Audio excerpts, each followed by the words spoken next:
romantic, go-getting guys are in love with a hard-to-get girl, the wedding march is sure going to be paced by the battle hymn of the Republic.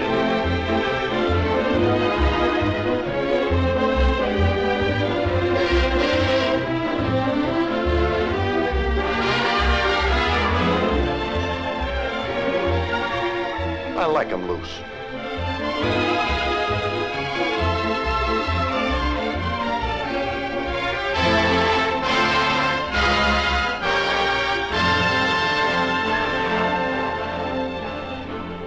And what an... Oh, now.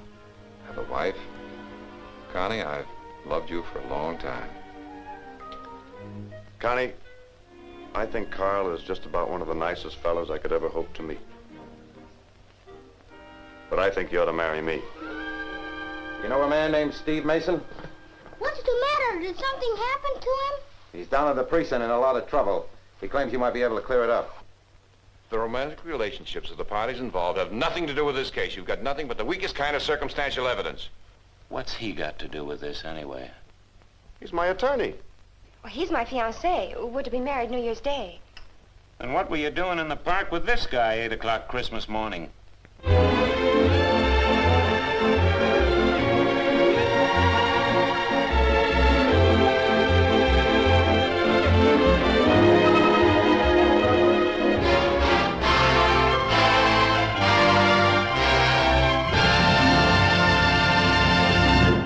Hello, I am Bob Sham. I'm Angela. And you are listening to what is now called Movie Humpers. But we've already set this announcement that we will be changing our name to The Projectors. If you're seeing it, we already got the banner on the video. We're slowly transferring. Yeah, we're called The Projectors. We're going to be. I think it's okay. I like it. I can see if you first hear it where you're like, what does that mean, right? Movie projectors, the projects. We're projecting our opinions, our bullshit out into the world, out onto things. Yeah. Yeah. The Projectors is what we are. It's what we do. But we are saying goodbye to Movie Humpers, and it's not goodbye to the show. The show's just different. We've really been needing. I should have just thought a little harder than just like, okay, it's called Movie Humpers, but it feels good to get away from the cum drip font. Mm-hmm. I just want, I don't want it to be too obvious that this is stupid. You know what I'm saying? But we're after Christmas. I hope everyone got all the things that they wanted for Christmas. And I hope if it's bad that you're still here with us. But yeah, we got through and we're on the last leg. We're on the last 2 episodes of the year. Mm-hmm. And starting New Year's Day, we're going into our next theme, which we've already announced. It's called 5 Directors. And our first week, we'll be talking about the first 3 David Lynch movies. So starting New Year's Day, it'll be Eraserhead, The Elephant Man, and Dune, packing out the rest of the week. These are maybe the 3 David Lynch movies. The only 3 I haven't seen. I'm so excited. I've never seen The Elephant Man, but I have seen Eraserhead and Dune, but it's been a very long time, so I'm excited to revisit those. But today we got another holiday because it's still the most wonderful time of the year. All for the rest of the month or the next 2 days. And we got another one of my favorite actors of all time is in this movie, Robert Mitchum. I love Robert Mitchum, and we also have a movie with Janet Leigh. We've been seeing her pop up here and there. I loved her in this. She had a prime career from this point up throughout the 50s. She let Tony Curtis bust raw in her, and then Jamie Lee Curtis was born. Yeah. And then you had John Carpenter, Mm-hmm. The rest is history. Tony Curtis busts raw in Janet Leigh. The rest is history. We're talking about the movie Holiday Affair from 1949, directed by Don Hartman, written by Isabel Leonard, based on a novella by John D. Weaver, starring Robert Mitchum, Janet Leigh, Wendell Corey, Gordon Gebert, Henry O'Neill, amongst others. Cinematography by Milton R. Krasner from RKO. The novella was called The Christmas Gift, which would be a better title to this movie. The Holiday Affair, I get why it's called that. They're trying to play up the love. And there is love. Is this riding some Hays Code? Is this riding that Hays Code line? Because we established in Holiday Inn that a lot of these old movies, until the ring is on the finger and the I do is said, it seems like any woman is fair game. Yes. With this presumption, which is stupid, that no one's fucking. No one's consummating. No one's fucking in this. That guy has never spent the night. He makes a big deal about how they're going to neck on the couch. That's going to be a wonderful evening. Got it all figured out.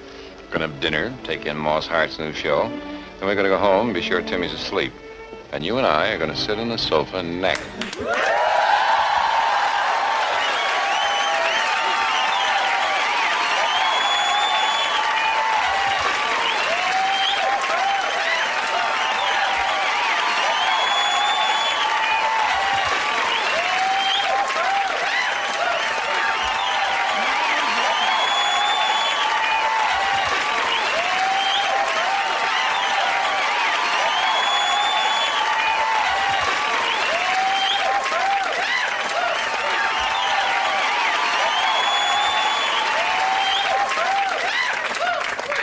After they're engaged. After they're engaged is when they get to neck on the couch. I think that's one of the dumbest aspects of the Hays Code is that it put forth this very Catholic puritanical notion, but people weren't like that at any point. No, people have never been like that. They saw a hot woman, they got hard, they've wanted to put it in. It's never not been like that.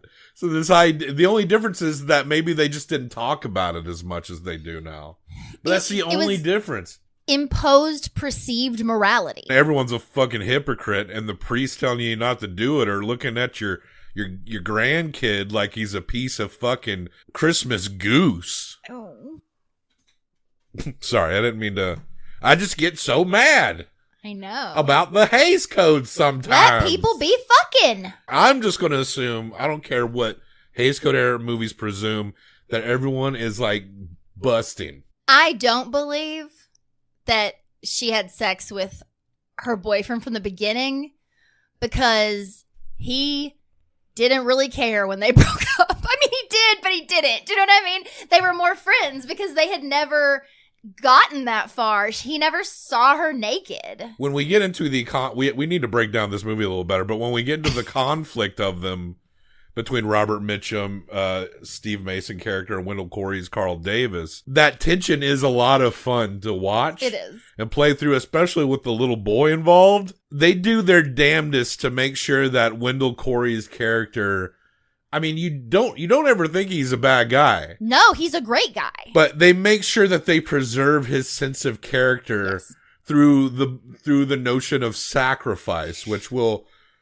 get into here. This story has a lot of bits that we could really get detailed into, but this is another movie where someone in a relationship has a meet cute with someone and falls for them immediately and tries to push them away because they're trying to do what is right and proper and expected by marrying this super nice guy who's a rich lawyer who wants to take care of her and has been trying to be with her since her husband died. That's the other reason she hasn't fucked anybody, because she's still so in love with her husband. I mean, not that she shouldn't be. She loves him. But he's been dead.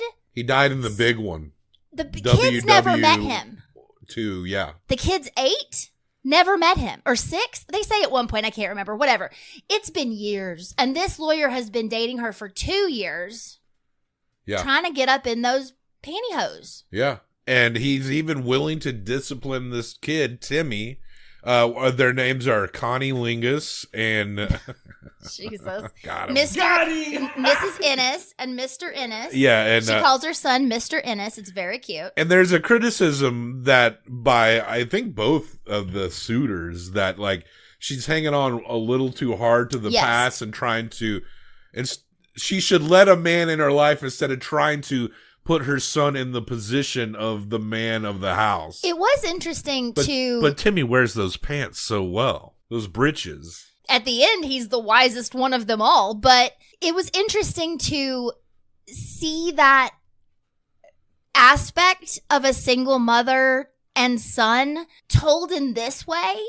because it hasn't gotten to some sort of like weird fucked up place. He doesn't have any weird feelings of resentment towards his mom. He's still very young. She's still trying to figure out what she wants, but calling it out at that point, it's like you call him Mr. Ennis.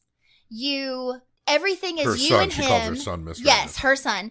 Everything is the two of you. You don't want anything to change. You want it to be just the way it is. And she realizes at the end that that's not going to be feasible because her child says to her, "What are you going to do when I go off and get married? Right. What are you going to do, Mom? I mean, I might move away. I'll come visit you, but I might move away." As a, looking at this in a modern, maybe a more modern perspective, my feeling on it, I guess, would be like, she's all right. If she falls in love, she falls in love, but she's all right. Well, and here's the thing. Yeah, everything's fine. They're adorable. These two. They have a good relationship.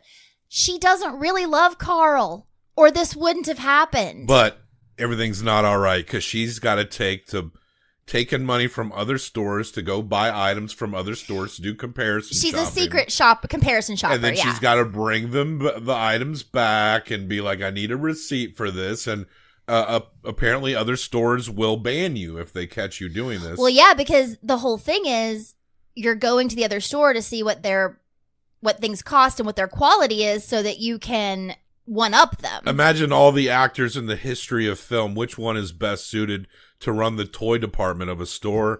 It's Robert Mitchum. All right, gentlemen, what do we do now? Make it snow again. All right. How's that?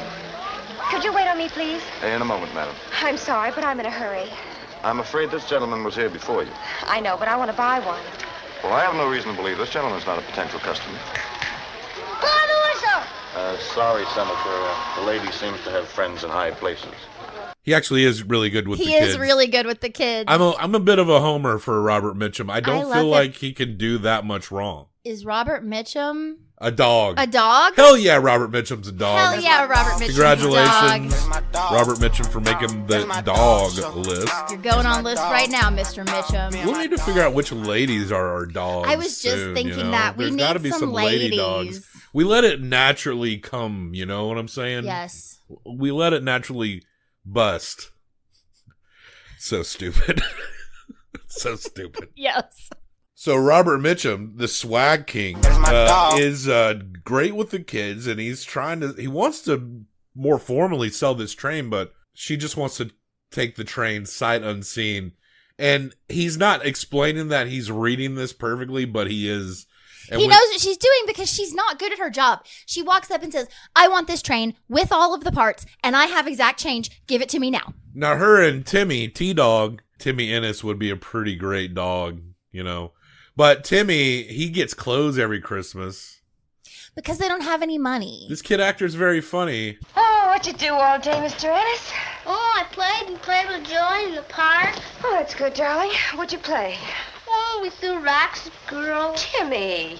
It was all right. We missed them. The mom brings the box sealed up. She leaves the room with the box with the big train in it. He opens it up and it's like, oh my God, I got a fucking train. That is awesome. He is like Over the telling moon. his mom. What are you laughing about? I just feel good. What do you feel so good about? Oh, I don't know. Christmas, surprises. I just feel good, that's all. Christmas is wonderful, honey. But you can't expect miracles or even hope for them.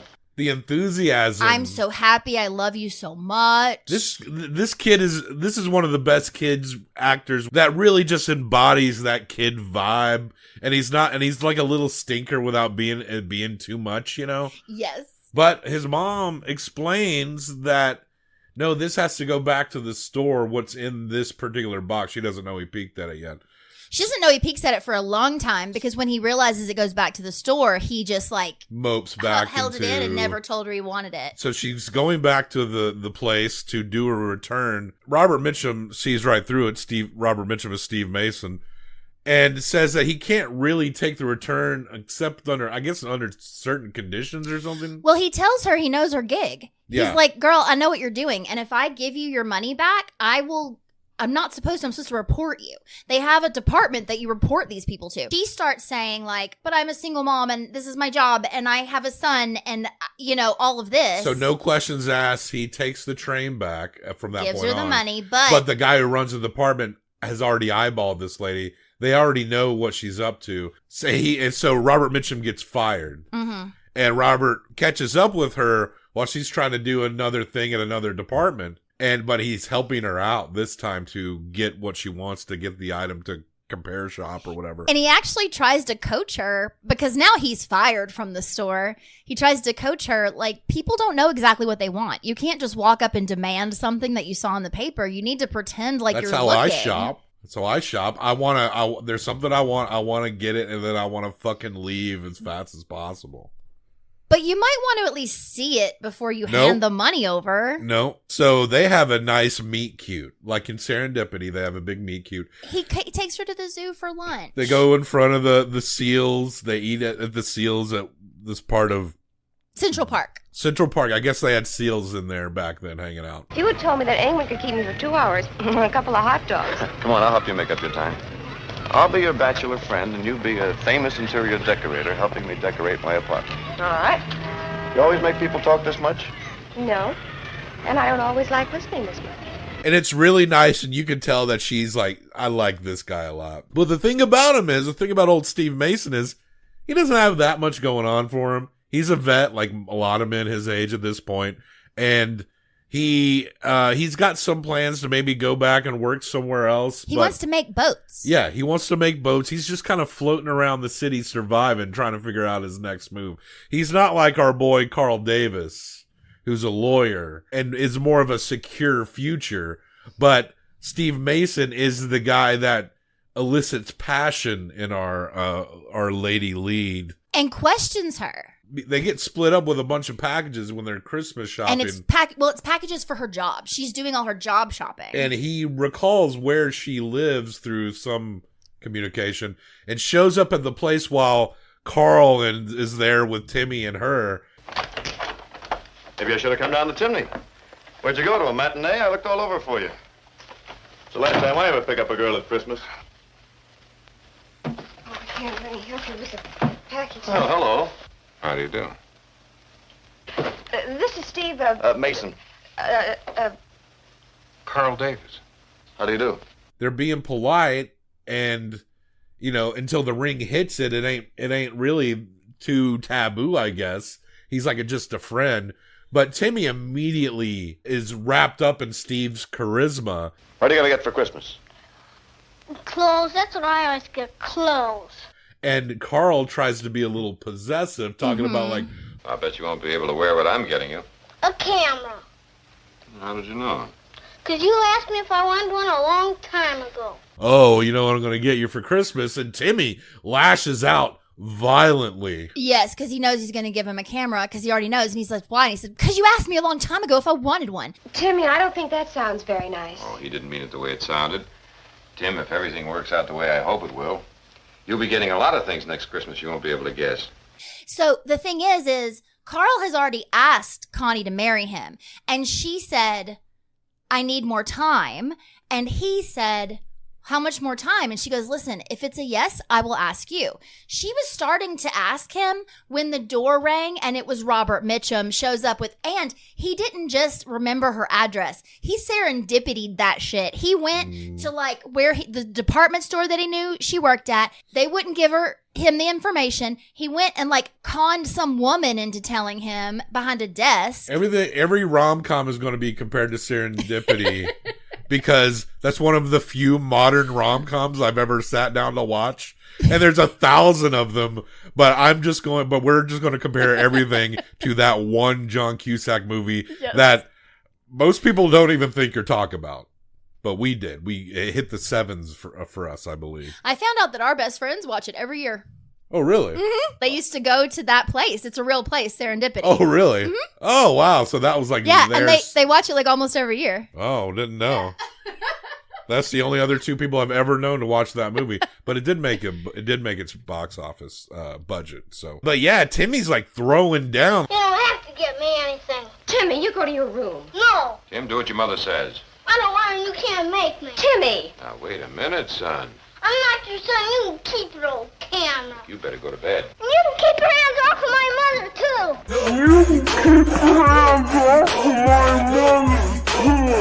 He gets possessive of his mom. Carl tries to be a disciplined guy, but she's like, Carl, leave him alone! Carl, get your hands off my boy!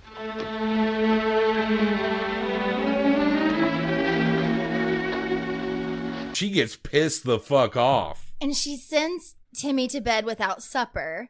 And this is the most lovely part. What Steve Mason says, can I say goodbye to him? Yeah. So he goes in and he sits down with Timmy and they have this long conversation and he's talking to Timmy. Man. Yeah, it's man to man. They're talking about all of it. He even says, like, now, why do you really think you're mad at your mom? He's like a therapist for these two. He tells her exactly what she's doing. He tells the kid exactly what he's doing. The kid even tells him, like, yeah, I thought I was getting a train, and she ends up doing something else. Yeah, he was like, I never told her, but I saw it, and I was really sad, and that's maybe why I'm upset. And then as he's leaving, he says to him, hey, I can try to get you some supper. And Timmy goes, Mom always gives me supper, even when I'm bad. Because he's That's his little stinker part. He's a little stinker. So Steve leaves. Carl is talking to Connie like, look, if we're going to be together, I mean, if this happens, I'm going to have to be a father to him and a husband to you. And it wouldn't just be your son, it'd be our son. Connie is so kind of wrapped up in her emotions when Steve coming around. She does that dumb thing where she makes a really big decision when the emotions get flustered and it's like, okay, fine, I'll marry you. But on New Year's Eve, she sets it a week away. It's always so fast. Because it's Christmas Eve right now. You're right. It's like a week. So crazy. Okay, fine. We'll do it. We'll do it in a week. All right. Yeah. Okay. So then it's Christmas morning. Hell yeah. And the parents are over. The parents are coming over. But before the parents get there, Timmy comes in and he's like, Mom, you're the best mom in the entire world. I love you so much. I'll do all the dishes. I'll clean my room. I'll cook dinner. And she's like, what are you talking about? And he's like, I saw the package outside the door and I just had to open it. He had the train. The whole train with everything. He thought his mom gave it to him, but it was a letter from Santa. But we know who it's from. And so did the mom. So Connie's like, no, I can't accept this. And she explains to Carl, like, yeah, this is from Steve. I can't accept it. I'll go find him. I think I know where to find him. I'll give him the money for it. He's in front of the Seals because that's where he lives when he's not at his apartment. She tries to give the money back to him, but he won't. He refuses. You know, he's just trying to be friendly. But he ends up coming back with her. And then they have dinner there with the parents and stuff. And everything's going really well. And everything is cordial. And Carl and, she brings a gift that she said was from Timmy. But what Timmy did was he just took one of the ties that was for Carl. And I guess repackaged it. And then they gifted it to Steve. I mean, she knew because she couldn't give him Carl's other presents because they had Carl's initials on them. So the dad tie is what she knew what she was giving him. Well, one remembers more on holiday. No, I know. The little things and the funny things. Anything will start you off. Like Mr. Mason's necktie. Forgive me, Mr. Mason, but it is a bit loud. Reminds me of those that Connie used to give to Guy. She always said, this is a symbol of our wild and fiery love. Mom gave Steve that one. Oh, and this is a weird detail, too. He ends up giving his old tie to a homeless man, and then a little girl comes up, and she's got, like, what is she? A gift of salt and pepper shakers. Because of that man gave her some gifts to give to him. A bit of a contrived little plot point here. It doesn't make a lot of sense. But later he gets arrested because that man assaulted someone and tried to strangle this person with that tie. And the man, all he had on him was that gift of the salt and pepper shakers. And because Robert Mitchum had them, they assumed he did it. And then she needs to go in front of the judge with Carl's help, who is there because he's a lawyer, to get him not charged for this crime that someone else did with his tie. At that dinner table, before Steve leaves, he stands up and asks Connie to marry him. I think you ought to marry me. Maybe you think it's wrong of me to speak this way in front of Timmy, but I don't see how it can do a boy any harm to know that two men like his mother. Maybe it's bad taste to speak in front of Carl, but Would it be better if I sneaked around and tried to get Connie behind the kitchen stove? I don't think so. Because the way he sees it is like, if I'm in love with someone and they're not married yet, I've got to put it out there and at least give it a shot before I leave to California to go work on boats. I've walked out of Connie's life a couple of times now, and each time something brings me back. Lost packages, train, a cop, accidents. I'm afraid I can't keep counting on accidents. If I walk out now, I'm sunk. I'll never see her again. The way I figure it, when a man's in love with a girl, he's got a right to ask her to marry him. Any girl. Anybody's girl. She says, I think you need to leave, and so he leaves. Steve's about to go to California, but then we cut to Timmy bringing the train back to the toy store, and a part of it breaks because people step on it in the elevator, but he manages to talk himself up to the head offices of the guy who runs the toy. Mr. Crowley. And Mr. Crowley is very charmed by him and ultimately drives Timmy home and gives him the full refund so that Timmy can give to his mom so she can give it to Steve because he's so poor and destitute. I only got this one train for Christmas. Steve got it for me. He's my friend, and he's real poor, and he hasn't got a job.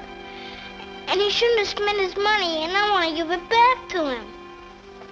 And the lady said that you could help me. No. Here, take it easy. It isn't going to be as bad as that. Now, come on, stop crying. He's worried about Steve. And he couldn't truly afford the train, so he had to return the money for Steve. So, and the parents are worried sick. So Connie figures out where Steve is again to return the money, and before she gets out of the car, Carl goes on this.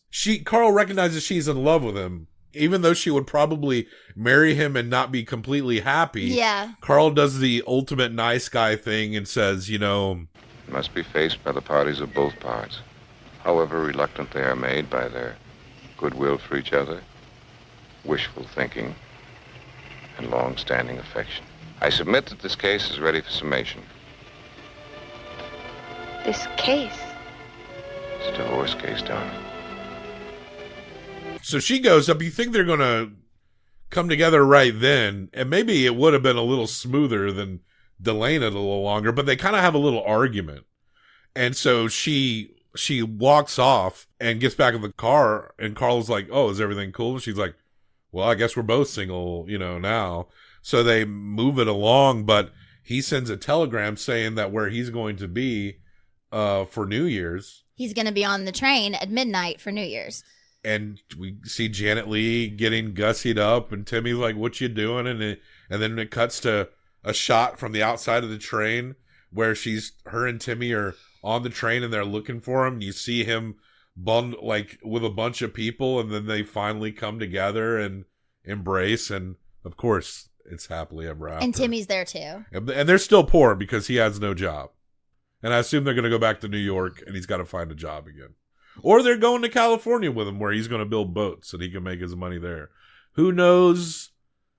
I thought there was a lot of great characters in this movie. Yeah. I thought there was a lot of charm here. The tension. Wendell Corey actually did a good job at that like casual, polite tension when the scenario is just keeps pulling the Steve Mason character back into their lives until he, maybe a little more conflict would have been kind of cool, but it just seems like it might have been a little a different movie if these men really had to come to blows. Even when Steve gets arrested, Carl defends him, gets him out of trouble, and then they go back to dinner together. Yeah. There's no point where he's like, get the fuck out of here, asshole. Like, he just doesn't do that. Well, I guess Carl maybe perceives that since Connie is nice to Steve, that it wouldn't benefit him to be a full-blown dick to the guy. True. When he's trying to seal the deal here, coming off looking too jealous when she only just, after 2 years, agreed to marry you. So I guess you could see it important like that. But Carl ends up, he kind of breaks up with her, but it's more like he just uncouples himself, like reading the scenario. I know that as my wife, you'd be thoughtful, considerate, and competent about everything. About our home, my health, and my career. I have a sneaking suspicion I ought to see if somewhere there isn't a girl who might be in love with me. Even if she's a dumb, frowsy blonde who slops up the house and feeds me on canned beans. Carl, you've changed. It's been a big week for both of us.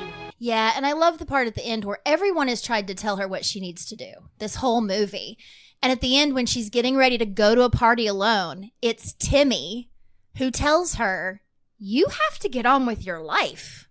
And then she says, we got to go do something. And that's when she scoops him up and goes to the train.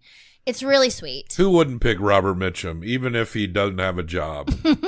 You know, that's Holiday Affair from 1949. I was pleasantly surprised by it. I mean, this is the first time we saw this one. And I don't know. I mean, I'm just a Robert Mitchum fanboy, so I'm going to hit around a 3.75. I'm a 4. It sneaks into an A-. Holiday Affair, directed by Don Hartman from 49.